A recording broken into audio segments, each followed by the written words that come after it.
Ian Benowitz, a man whose story defines the statement, "Don't judge a book by its cover."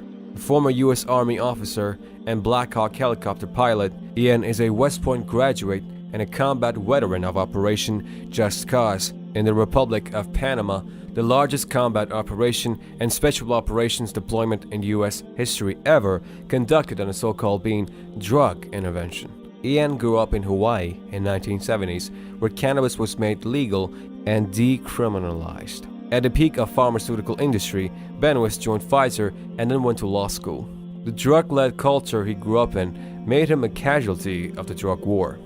In a stereotypical world, you would think a man of such culture would pay no heed to religion. However, adorning a t-shirt and flip-flop ensemble, completed with a nose ring and a few tattoos, Ian Benowitz can be seen going out of his way to talk about Islam and Muslims in America. But it wasn't always this way either. During his young days in Hawaii, Ian attended the Methodist Church on Sundays and served as an altar boy, singing as a choir. Benowitz remembers it as a relatively standard American upbringing where believing in God was taken for granted. Almost drowning in the waters near Santa Cruz, while body surfing traumatized the kid who grew up in a land of blue waters. Ian was then deployed to the Republic of Panama, after which he lost his house to a fire too. Shook by the harsh happenings in his life, Ian was completely heartbroken when his wife left.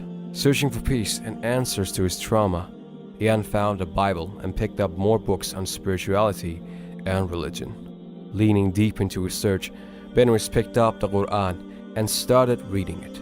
As he was further impressed by the passages, Benowitz said it felt clearly true to him. This was not the first time Ian met Islam though. His Algerian father was also a non-practicing Muslim, and so converting from Christianity to Islam didn't feel foreign to Ian. Benowitz compared the feeling to liking a different sport or a different team.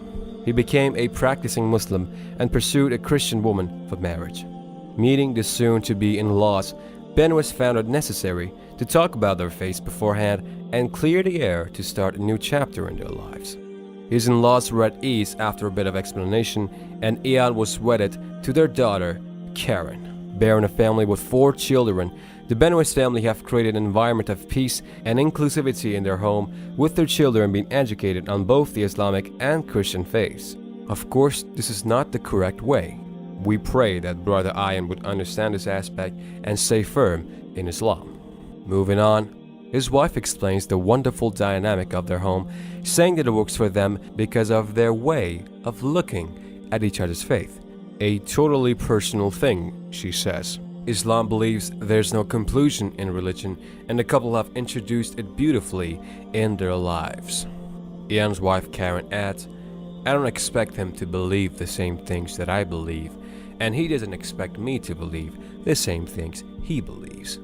May Allah guide Karen too. The 50-year-old veteran now works as an intellectual property attorney and has been a senior part of the corporate world for over 20 years in the roles of general counsel and VP of Sales and Marketing. Benowitz is also a student of ethnobotany and has been practicing the art of healing with sacred plants for over 25 years.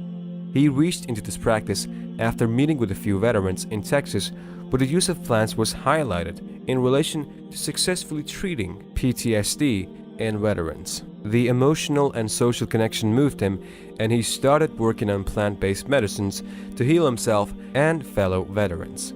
Concluding this impactful story with a quote from Ian Benowitz, who rightfully says, "Taking care of yourself is the best way to have a positive impact on the world." We hope this story evokes light onto a diminished goal of yours, spreads a message of peace towards naysayers, and gives you the push to take the wheel of your life in your own hands. We must reiterate that new Muslims are not always perfect. We all make mistakes. Take what is good and advise them. Pray for them if they need guidance. May Allah guide Brother Ian to the right path and keep him steadfast in this beautiful deen.